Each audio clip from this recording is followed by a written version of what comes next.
अस्सलाम वालेकुम व्यूअर्स, क्या हाल है। उम्मीद करती हूँ आप ठीक होंगे और आप देख रहे हैं मियां जान व्लॉग्स। और आप कह रहे होंगे ये आज क्या कर रही है जी। ये रात की रोटी है, ज़ाया नहीं करते अनाज को मुझे वैसे भी पसंद है। तो मैं अगर रात की रोटी बच जाती है तो मैं उसको ज़ाया नहीं करती, मैं इस तरह चोर मोर कर लेती हूँ। जैसे हम छोटे होते अपनी अम्मी को कहते हैं अम्मी चोर पोर कर दो तो वो हम कर रही हूँ मैं।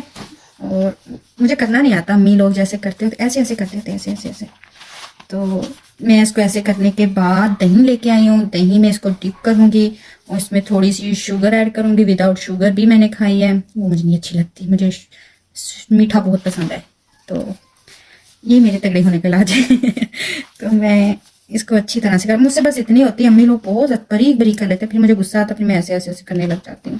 तो जो रात की रोटी है ना, कहते हैं वो ताकत वाली भी होती है, अच्छी होती है। देन मैं इसको कर लिया, बस ये इतना ही काफ़ी है मेरे को, ये इतनी काफ़ी है।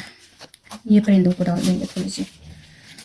आप भी घर में रोटी जो ऐसे खा के देखना, बड़ा मज़ा आता है, बड़ी चस आती है इसके साथ दही में डिप करके। मेरे अब्बू बड़े शौक से खाते होते थे, स्पेशली उन्होंने कहना था, वो कहते होते थे कि एक रोटी जो मेरी है एक्स्ट्रा बना लो सुबह के लिए। क्योंकि मेरे अब्बू जो है ना तहज्जुद टाइम उठते थे, तहज्जुद पढ़ते थे, नफल पढ़ते थे तहज्जुद के, और उसके बाद भी नमाज के लिए जाते थे। हम थोड़ा सा लेट उठते थे, भाभी लोग हम सब लेट, जरा टाइम पे हम बना लेते थे नाश्ता, लेकिन अब्बू को जल्दी भूख लग जाती थी।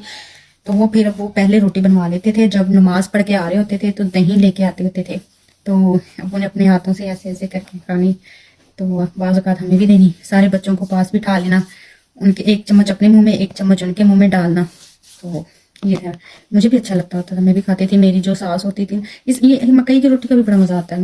मकई की रोटी जो हो, ये गंदम की है ना, आटे की, मकई की रोटी का भी बड़ा मज़ा आता है। मेरी जो सास होती थी तो वो ऐसे करके मुझे देती होती थी, फिर हमने खानी, बड़ा मज़ा आना, बच्चों ने खानी, एंजॉय करना। ये देखो इतना ब्रीथ हो गया, अब इसको क्या करूँ मैं।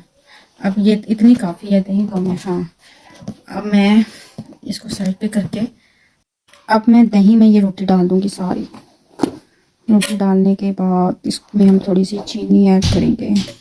आप कहेंगे कि बिस्तर में बैठी लगी हुई है ये करने, जी हाँ जी बिल्कुल, मैं ना ठीक नहीं हूँ, मेरी तबीयत नहीं ठीक है, बुखार है, सर में दर्द है। तो मैंने नाश्ता भी नहीं किया और टाइम हो गया था मेरे नाश्ते का, और इधर शुगर ऐड हो रही है। शुगर बस इनफ इज़ इनफ, यस। इसको मैं थोड़ा सा भी नहीं वेस्ट करूँगी, यस बिल्कुल। अब हम इसको अच्छी तरह से मिक्सअप करेंगे। दही का जो फ़ायदा है ना, बड़ा ही फ़ायदा है। इसको खा लो, मुंह पे लगा लो हर तरह से इसका बड़ा फ़ायदा है। और ये देखिए कितना प्यारा, मेरे मुंह में पानी आ गया चलें इंजॉय करें आप भी, तब तक के लिए मुझे इजाज़त दें, अल्लाह हाफ़िज़।